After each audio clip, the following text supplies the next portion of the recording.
Welcome to Two Woke Bonnets, a podcast where we revisit the classic TV shows of our Gen X childhoods and see how well they hold up today. With your hosts, Carol and Joey.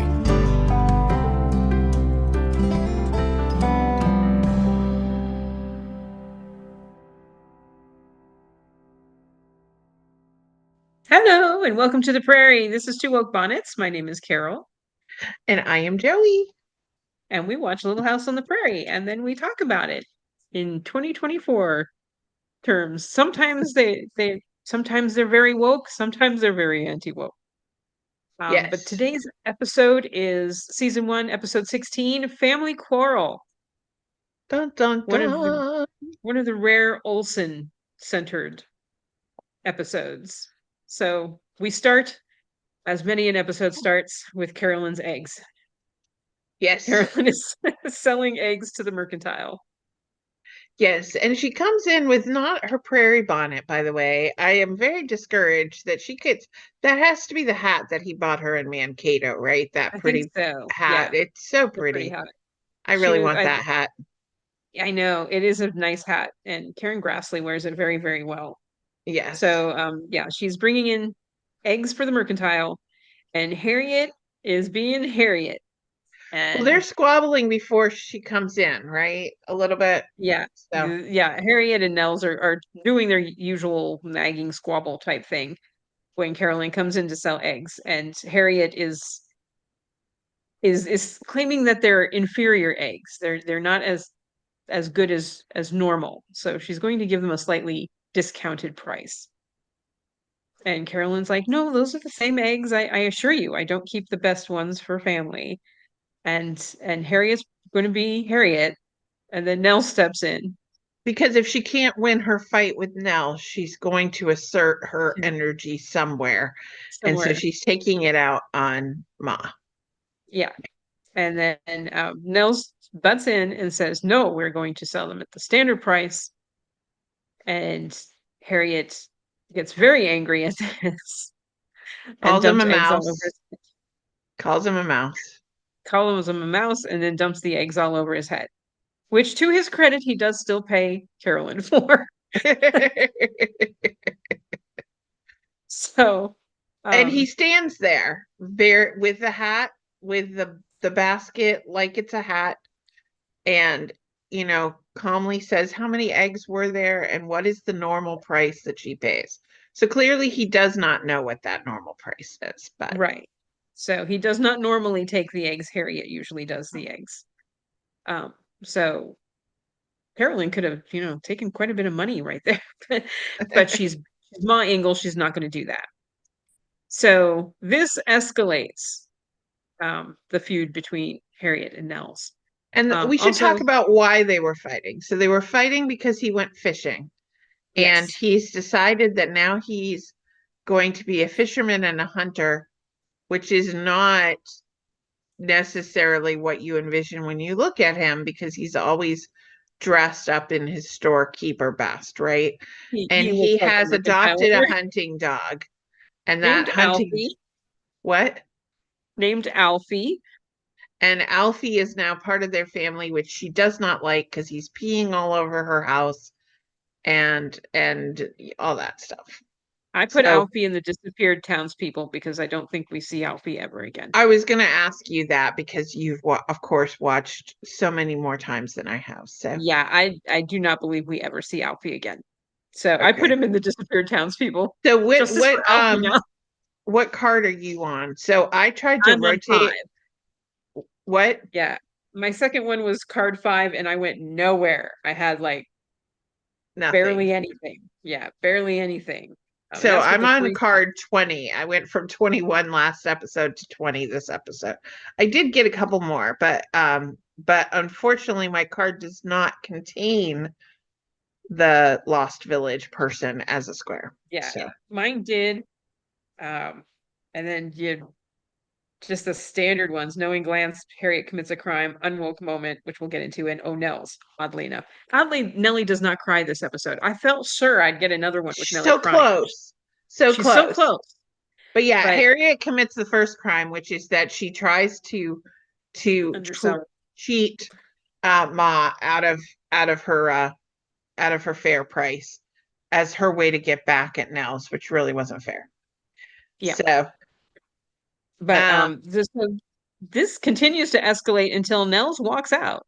yeah. He walks out with Alfie and goes to the rooms above the post office. Looks like they have two. Yeah. I was like, oh, I didn't know the post office had rooms above, but I okay. did is that I know now I want to go back to earlier episodes where they show the post office They and see if always that's show it still up just there. window height. Yeah, I don't know if So, we've ever seen it, with the double story. and it was Which very common back in Prairie days to if you have look these closely, to have these false fronts, right? can you can you tilt your head just a tiny? If you look closely, that facade there only goes the roof is only halfway up that facade. So I think this was thrown on to give their rooms at Walnut Grove somewhere. Well, they did have the false fronts back in the Prairie Yeah, days, so they could get away with that. But yeah, this room is but not that very big. window. Yeah, but anyway, he goes to live there with Alfie, and Harriet just continues running the mercantile. Well, they run the mercantile together because he gets up and goes to work every day. Yeah, it was one way to drum up business because everybody showed up to see what was going on. So let's back Yeah, up just a little bit though. When Caroline goes home to tell Pa what happened, supposedly we hear supposedly later on she says I was the only one who witnessed it, yet somehow the whole town knows about it. yeah. So you tell me, does this mean that she's a gossip? Also, Pa was laughing so hard he had tears streaming down his face. Not that it would help me, but you could potentially mark Pa cries. I It would only doesn't give help Miss me at Marie in one all row. because I have Old Man Tucker on that row, and uh Yeah. and I have Lemon Verbena on the other row, so it wouldn't help me. But if it helps you, young viewer at home, we will Yeah. allow We'll Pa count it. cries Yeah, because he Paul does crying. cry and just in laughter He is also about shirtless in one of yes. the Yeah, one of so the when nighttime they're scenes. talking about it at night, he is shirtless, although he does keep the blanket up above the Yeah. nipplage. So So so we are doing that. So yeah. So so he gets so mad he leaves.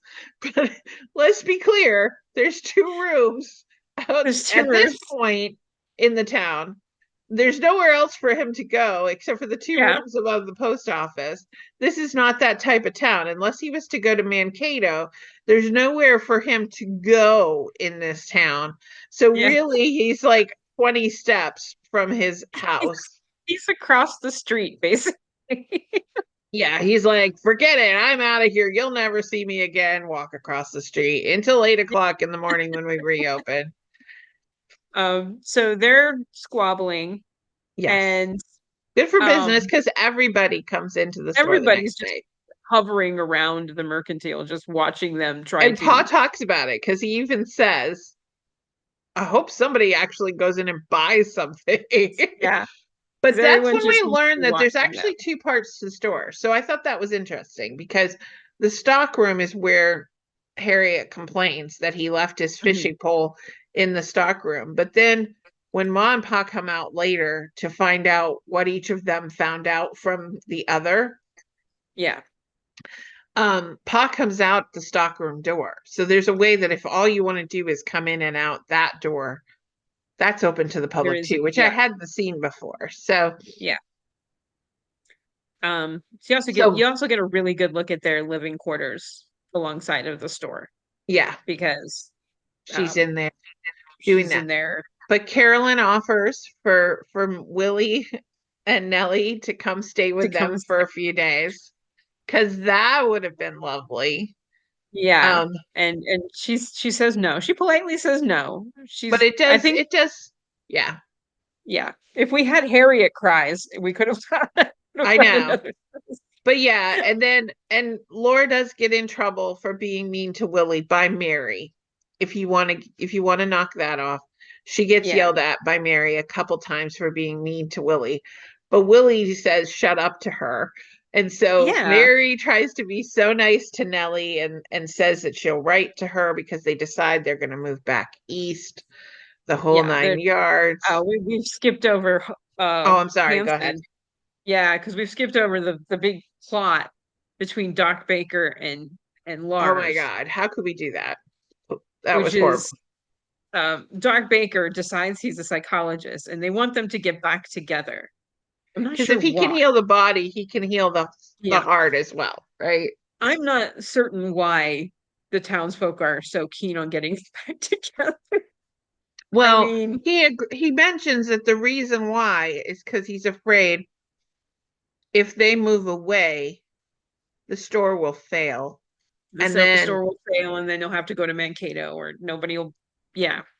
That'll put them out of business, and it'll make their lives difficult. Because remember, Mankato is like 30 miles away or something. So yeah. So he convinces Hanson that they need to make Nels jealous, and he needs to go court Mrs. Oleson. So it does make it clear that he is eligible. Yeah. Why isn't Doc Baker the one that courts him? Well, because we'll find out here next week that Doc Baker's taste runs very, very young. So Harriet is probably above his threshold.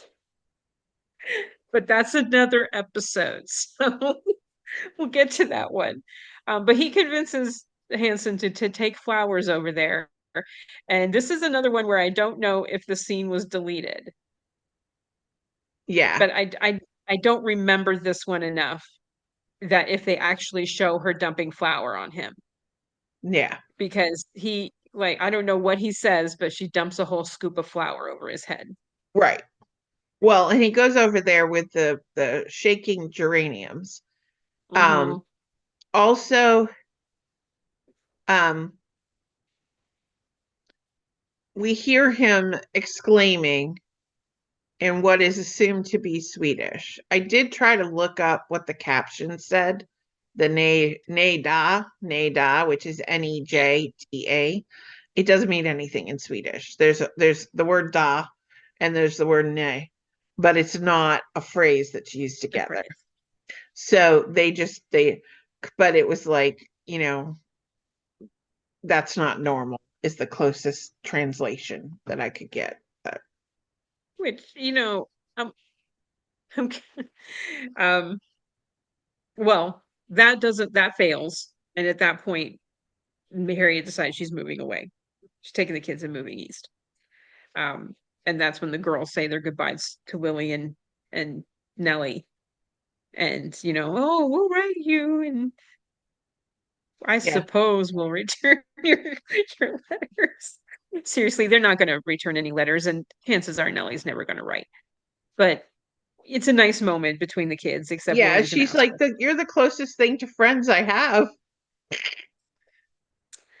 Not for nothing. Nellie's becoming self-aware a little bit.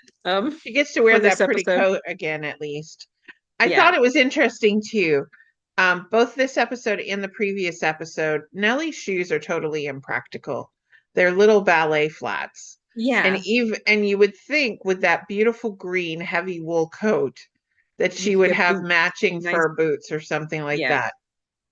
But yeah, we have no idea what time of year these are being filmed. She could have been sweating her little curls off in the middle of summer. Yeah. But anyway, they're going to move away, and Carolyn goes to talk to Charles, and she tells him what happened with Hanson, and and Charles, of course, can solve everything. Oh, Reverend Alden can't even solve this because he keeps them after. How creepy church. Was that? That was creepy. So cringy. How cringy was that? Yeah, it was terrible. So he makes them stay after church. He announces, I will not see you off at the door, but know that my heart goes with you. Because he sent private notes to Harriet and Nels to tell them to stay after, like they're bad school children, because they do sit, on the far sides of the aisles, which is a whole 2 seats away from each other. Yeah. And then he makes them hold hands and look at each other, which of course Harriet Catherine McGregor, the scene chewer that she is, does not look at him, does that thing with her mouth. They hold hands. He's trying to pull her to him and she pulls away, and they just go right back into the argument scene that they did before. Also, And can you say, because they've been talking about how long these two have been married, and the consensus is 14 years. yes, How late in life did they have these two children? pretty late. Pretty Like, late. that is Probably like, because she was ornery and he was yeah, and mousy. he was mousy. But yeah, they've been together 14 years. But anyway, Carolyn and Charles decide they know how to fix everything because they're the Ingalls. It's No, going to work. Charles knows how to fix Charles, everything. Charles knows how to. It's pop. It's pop. And But this they is a both, 70s woke moment, in my opinion. yeah, His explanation is he must like the way she's treating him. Because that's yeah, and I would count this as both a 70s woke moment and a 2024 unwoke moment. woke moment. Because this is Yes, what you would say. This is not what you would say to somebody who is being verbally abused by a spouse. yes, You must like it because you've been there for 14 years. yeah, yeah. So I agree, and I think I took at least one of those. But Yeah. yeah, he must like being domineered. So let's go talk to them and see if we can rekindle what they saw previously, basically. And so she goes to talk to help Harriet pack up because Harriet's, packing all her stuff, and brings her a going away gift, which chokes Harriet up quite a lot. And then she But starts, she's still snarky about it. she's still snarky about it. Because she said, we haven't always gotten along, and Carolyn's like, well, that's water under the bridge now, and it wasn't that bad and all that kind of stuff. And she says, oh, isn't it exquisite? I can tell how much work you put into it. You really put a lot of work into it. And then she Yes. folds it up and puts it in the trunk. She doesn't say it's So, pretty. She yeah, said just how detailed and how long it must have taken her. She never says yeah. she likes it. So but Carolyn starts to talk about Nels. And this is their big plan. If she talks smack about Nels, and then Charles goes over to Nels and talks smack about Harriet, then they'll start to which is what happens. They start to defend. Remember the good times. Yeah. And defend. Oh, he's not that bad. Oh, the silly man. Oh, he can't find a deal. Let me tell you about this one time. and that starts to make her remember, that she loves Nels. And then Charles is talking to Nels. There was one point where Charles was talking to Nels, and this was the one point where I was like, "Oh, come on, make me feel, don't make me feel sad for Harriet Oleson." But he talks to Nels, and he's like, he refers to Harriet as a problem. You're just a man with a problem, and I'm like, don't make me feel like I should defend Harriet Oleson. She's not a problem. She's a Yeah, woman. so that didn't fly. Also, Reverend Alden does a similar thing. Because at Yeah, the end, when he's having them hold their hands across it and all that, the end of his little scene, he says, you need to forgive your husband. Like he says yes, he makes it whatever he says to Harriet, and I apologize, I did not write it down verbatim. He makes it clear that it's Harriet that needs to come yeah, back, yeah, not Nels that needs to right what he's done wrong. It is on the woman that she made the yeah, mistake. Anyway, yeah. And that's how the entire town is treating it. yeah. Like, well, it's Harriet. Look at Harriet. And I'm like, oh, don't. You're making me feel all sad for Harriet Olsen. And I know she's the protagonist or the antagonist of the show. When they don't have a set antagonist, there's always Harriet doing something bad. But this just kind of treated her very shabbily, Yeah. this episode. So there And of course, yeah, go ahead. yeah. And of course, Nels defends Harriet. She's a good businesswoman. She, I don't think we'd be where we are if it weren't for her. And they probably wouldn't, because he would feel sorry for every person that walked through the door and would give them credit. Yeah. Yeah. So there was a couple of things that I noticed in this episode because it was so Olsen centric that I was kind of like, And I'm not saying that it was necessarily inaccurate, anachronistic, any of that stuff, not no any of my normal trivia things, but just things I've noticed. So like after the first fight with the eggs, when he's sitting by the lamp reading and she is sitting in the other room, she is sewing a shirt for him. Yeah. She is sewing him a shirt, which reminds me back of the country parties, town party, country party scene where the little rip stitch was such a big deal that Laura had we'll have ripped to that send it stitch. away. Yeah, we'll Yeah. have to send it away to be fixed. And yet here she is sewing shirts. And also, if you remember in the last scene I had in the last episode, I mentioned that I would be bringing that up again too, is they had pre-made shirts that they sold. So it wouldn't, and given the fact that she always wants to wear the finest, it would make sense to me that he might just get his shirts from there. Maybe she was sewing a button on, but she was not. She was sewing a seam down the shirt. And she said, you can make your own shirts from now on, which I thought was interesting. The other thing is my husband Matt was sitting next to us. As he does, he says he's not going to watch the episodes with me. And then he always sits down. He sits down and And watch the episode. yeah, in fact, I think he was a little put out that I watched the Christmas at Plum Creek without him because he was out doing other things. Because he's like, you have one more episode, right? And I'm like, no, I've already watched it. He was like, but the spread of food that Harriet and the two kids were eating, and when they Like were not hungry, there was a whole ham, like a whole ham. ham There was a hock. whole cake, uncut. Platter There of was biscuits. applesauce. There was a plate of biscuits, huge portions that could have easily fit 5, 6, 7 people easily, in the fine glass china and everything. Yeah. And here's my point is that in later episodes, of course, when we have Nellie's Diner, they can't cook. Yeah. But here Who they have this it? beautiful spread, and there's never a mention of a servant or somebody from the town that comes in and makes the food for them or anything like that. So again, that means that Harriet is making these meals while she is minding the store and doing countless other things and sewing clothes. Yeah. So like all of that. Now I know that they get Nellie's clothes and stuff like that from Mankato or whatever, but that spread was crazy. I immediately thought, who cooked all that? Because I mean, that's a lot of work.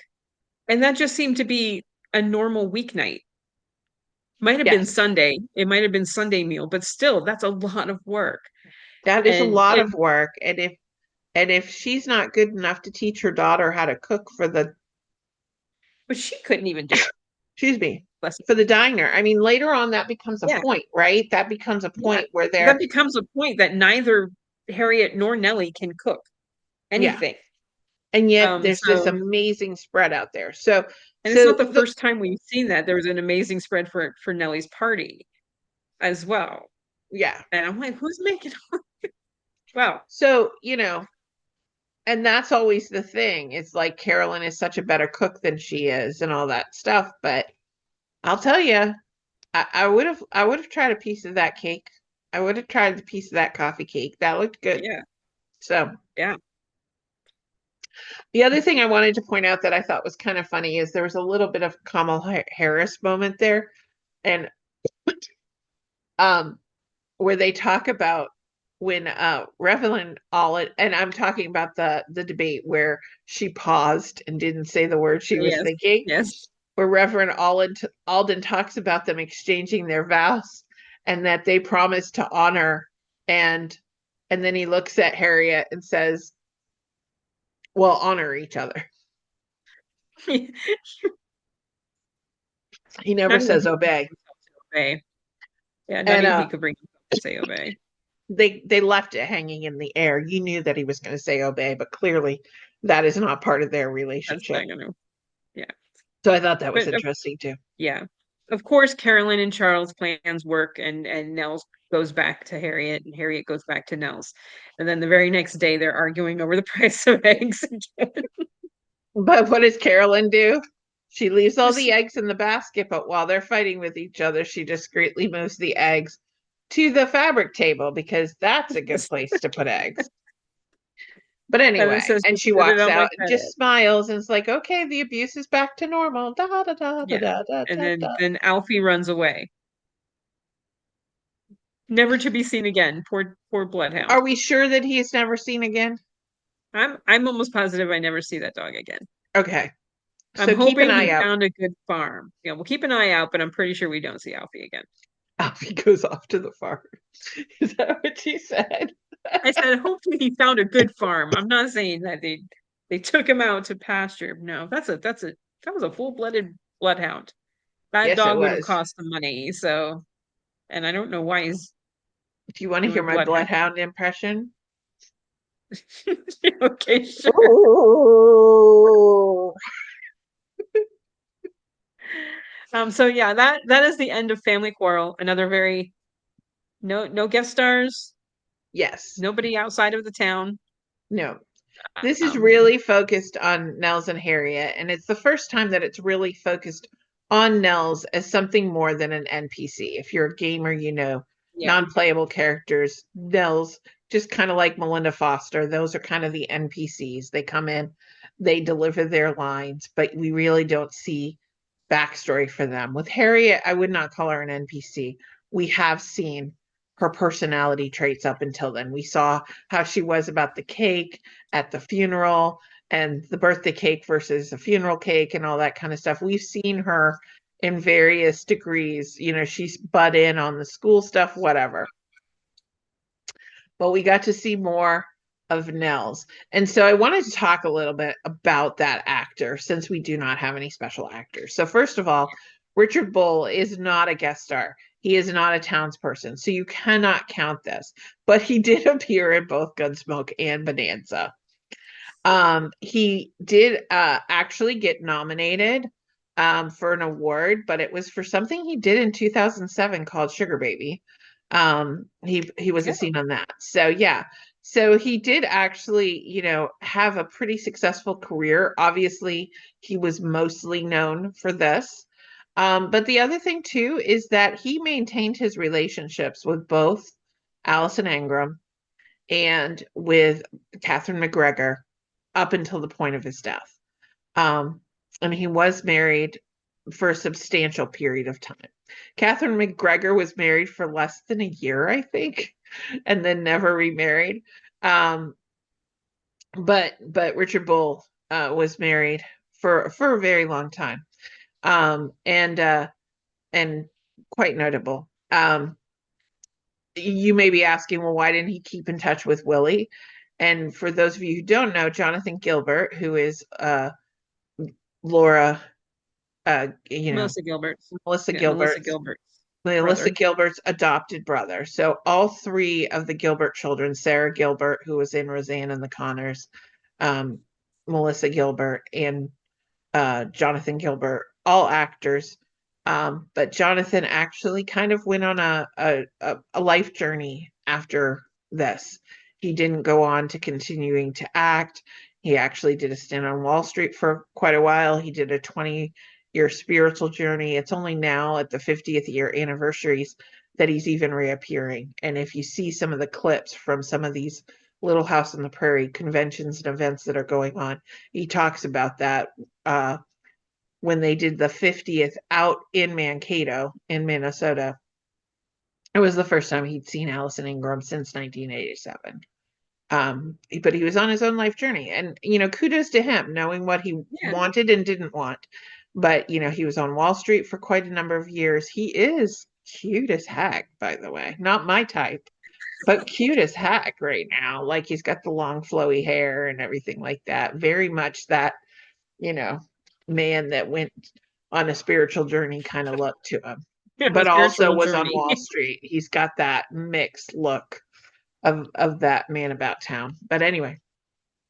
But yeah, so I did not get a bingo on this. I marked off child in the outhouse because there is a scene where Carrie and says she needs to go in the outhouse in the beginning when they're trying to figure out to go in and talk. When he goes to the side to see if his cultivator's in yet. Say anything? Yes. Okay, I missed that. I missed the Carrie spoke. But yeah, they did wear the nightcaps because they were talking. Yeah, now, Carolyn doesn't wear the nightcap, by the way. It's just the girls. But when the girls were talking about being nicer to Willie and Nellie, Laura does get in trouble from Mary. I had an old Charles moment because Carolyn feels like it was her fault that this happened because she was the witness. Mom and Pa do share a knowing look about what's wrong with the marriage because they know everything. Now, this did not help me, but in the course of you and I talking, between the flour being dumped on Hans and the eggs being dumped on Nels, you could potentially say someone got hurt here. Not It's true. Life-threateningly hurt, but definitely some damage. Of course, Harriet emotionally hurt. The two kids would be emotionally hurt. Yeah, Harriet commits multiple crimes in this one. She tries to overprice it. She dumps eggs on the guy's head. She dumps flour on the guy's head. She pulls away from her husband and yells at the preacher. I think we could say she was not on her best behavior.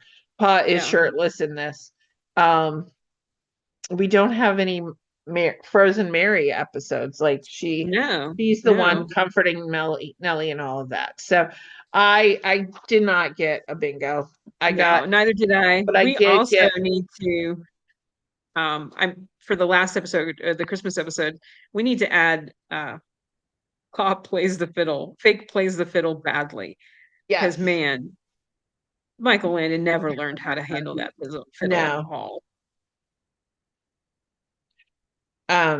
We need to add that to the I think he does the fiddle in the same genre that the Partridge Family does, all except for if you look at David Cassidy and Shirley Jones, those are the only two of the Partridge Family that actually know anything about instruments. Danny Bonaducci, barely the tambourine girl. Yeah, but man, Michael Landon just that fiddle, he does not know what to do with it. But so I teased this in the last episode, but favorite episode of yours? No. Oh God, no. This one, whenever they center on the Olesons, it makes me squeak. It just makes me uncomfortable because I'm a firm believer that if you're unhappy, get divorced. Yes. And they have the moments where they're shown being happy, but 95% of the time you see Nels and Harriet, they're not comfortable in each other's presence. They don't seem to be comfortable in each other's presence. So I'm a big believer in if it's not working, let it go. But and that's very much my unloved moment out of this. It's just the fact that they tried to fix the marriage for all the wrong reasons just drove me crazy. I didn't mind the episode because it had a lot of comedy in there. I think Hans Larson being like, why? Explain to me again why I'm the one that has to court it, because that was my question. I felt like Doc Baker could totally have done that. But also, so that was that. And then I do love the moment when Willie is not going to be comforted by Laura just because of what's going on. He's like, screw that noise. Forget that. But yeah, so I enjoyed those little moments and the fact that they were very conscious of the fact that the whole reason why the store was so busy was because people were hoping to see something. And then like after church, after the preacher yells at them, the crowd is all just standing there watching them go their separate ways. I'm like, okay. But one of the cutest moments was Laura was on the back of Doc Baker with Doc Baker's hat on. Yeah. And it took me a second. If it hadn't been for the Sunday dress from the previous scene, It took me a second to figure out. I originally thought it was Carrie and then realized, no, it's Laura. And I thought that was a cute scene, but clearly, like, they don't even try to hide that they're all standing around waiting to see what's going to happen. Yikes. This town is a mess. Well, we hope you enjoyed this episode. Please remember, if you have any comments that you want to tell, of course, you can go to our YouTube page, our Facebook page, our TikTok page, and tell us your opinion of the episode. But also you can email us at twowokebonnets@gmail.com. And if you send us your address, we will send you a Two Woke Bonnets sticker.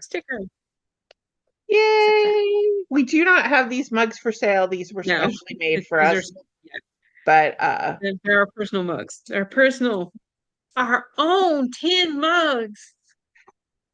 Mine is the little mug because the big mug's over there. I needed a lot of iced tea for this episode.